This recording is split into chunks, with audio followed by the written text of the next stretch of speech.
بسم اللہ الرحمن الرحیم۔ السلام علیکم دوستو۔ وہ تم سے اتنی محبت کرتا ہے کہ دن میں 5 بار اپنے پاس بلاتا ہے، اور وہ صرف تمہارا رب ہے۔ تہجد پڑھتے ہیں مگر اپنے بھائی سے بول چال نہیں رکھتے، ہر نیک کام کرتے ہیں مگر غیبت نہیں چھوڑتے۔ اپنی نیکیاں ایسے تھیلی میں جمع نہ کریں جس میں سوراخ ہو۔ ساری زندگی اسی فکر میں گزر جاتی ہے کہ لوگ کیا کہیں گے۔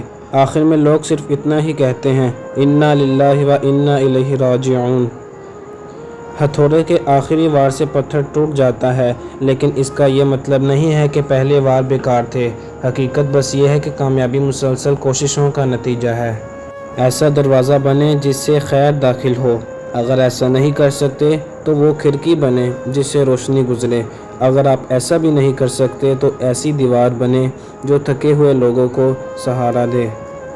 ہوائی جہاز جب بلندی پر جاتا ہے تو انسان کو نیچے زمین پر ہر چیز چھوٹی نظر آتی ہے۔ اسی طرح جس مسلمان کا ایمان جتنا بلند ہوتا ہے، اسے دنیا کی چیزیں، آسائشیں اتنی ہی چھوٹی اور حقیر نظر آتی ہیں۔ دولت کی بھوک تھی تو کمانے نکل گئے، دولت ملی تو ہاتھ سے رشتے نکل گئے۔ بچوں کے ساتھ رہنے کی فرصت نہ مل سکی، فرصت ملی تو ہاتھ سے بچے نکل گئے۔ ایک مرتبہ ایک مینا نے چڑیا سے پوچھا، انسان ہر وقت دکھی، پریشان اور افسردہ کیوں رہتے ہیں؟ چڑیا سوچتے ہوئے بولی، شاید انسانوں کو اللہ پاک پر کامل یقین نہیں ہے، اس لیے وہ اتنا پریشان، دکھی اور افسردہ رہتے ہیں، اور جن کا اللہ پاک پر کامل یقین ہوتا ہے وہ تو ہماری طرح پرسکون اور مطمئن زندگی گزارتے ہیں۔ ہرنی شیر سے زیادہ تیز رفتار ہوتی ہے لیکن شکار ہو جاتی ہے، کیونکہ بار بار وہ پیچھے مڑ کر دیکھتی ہے کہ شیر کہاں تک پہنچا۔ ایسا کرنے سے اس کی رفتار کم ہو جاتی ہے۔ بالکل اسی طرح جب ہم زندگی کے سفر پر رواں دواں ہوں تو بار بار ماضی میں جھانکنے سے ہمارا صرف اور صرف نقصان ہوتا ہے۔ انگریزی کہاوت ہے، آپ گھوڑے کو گھسیٹ کر پانی تک لے جا سکتے ہیں مگر اسے پانی پینے پر مجبور نہیں کر سکتے۔ بالکل ایسے ہی ہمارے آس پاس بھی بہت سے ایسے لوگ ہیں کہ لاکھ کوشش کر ڈالیں لیکن انہوں نے کچھ سمجھنا ہی نہیں۔ گدھا ایک بے ضرر حیوان ہے جس نے سماج کی بے مثال خدمت کی ہے۔ شیر ایک وحشی درندہ ہے جس نے ہمیشہ انسان کو نقصان سے دوچار کر کے قتل اور زخمی کیا ہے۔ پھر بھی سماج میں گدھے کو نیچ اور شیر کو باعث فخر سمجھا جاتا ہے۔ ہمارا معاشرہ ایک طاقتور جابر ظالم کی قدر و منزلت اور کمزور محکوم کی تذلیل کرتا ہے، جو ایک بیمار معاشرے کی خوبی ہے۔ شاخ پر بیٹھا پرندہ شاخ کی کمزوری سے نہیں ڈرتا، کیونکہ اسے اپنے پروں پر اعتماد ہوتا ہے۔ اگر زندگی میں سکون چاہتے ہو تو کبھی کسی سے توقع مت رکھو، توقع کا پیالہ ہمیشہ ٹھوکروں کی زد میں رہتا ہے۔ موم بتی کو وہی داغا جلاتا ہے جس کو وہ ساتھ لیے پھرتی ہے۔ ہماری زندگی میں بھی اکثر وہی لوگ نقصان پہنچاتے ہیں جن کا ہم نے کسی موڑ پر ساتھ دیا ہوتا ہے۔ دوسرا کوئی ہنر ہی نہیں میرے پاس، میں محبت سے محبت ہی کما سکتا ہوں۔ برے ماں باپ کا سہارا چھری نہیں بلکہ ان کی اولاد ہوتی ہے، اور ان کے جینے کا بہانہ ان کی اولاد کی اولاد ہوتی ہے۔ دھوپ میں باپ اور چولہے پر ماں جلتی ہے، تب جا کر ایک گھر میں اولاد پلتی ہے۔ کسی فقیر کی جھولی میں جب میں نے ایک سکہ ڈالا تب یہ جانا کہ مہنگائی کے اس دور میں دعائیں آج بھی کتنی سستی ہیں۔ کینہ کسے کہتے ہیں؟ دل میں دشمنی کو رو کے رکھنا اور موقع پاتے ہی اس کا اظہار کرنا کینہ کہلاتا ہے۔ جس دن کا آغاز تم صدقے سے کرتے ہو اس دن تمہاری کوئی دعا رد نہیں کی جائے گی۔ حضرت علی رضی اللہ تعالیٰ عنہ۔ حالات چاہے جیسے بھی ہوں اپنے گھر میں ایک صدقہ باکس بنا لیں، پھر چاہے 1 روپیہ ہی کیوں نہ ہو، روزانہ حسب توفیق صدقہ باکس میں ڈالیں اور ہر ماہ کے آخر میں وہ رقم کسی مستحق کو عزت کے ساتھ پیش کریں۔ اتنی کشادگی، اتنا سکون حاصل ہوگا کہ تم حیران رہ جاؤ گے۔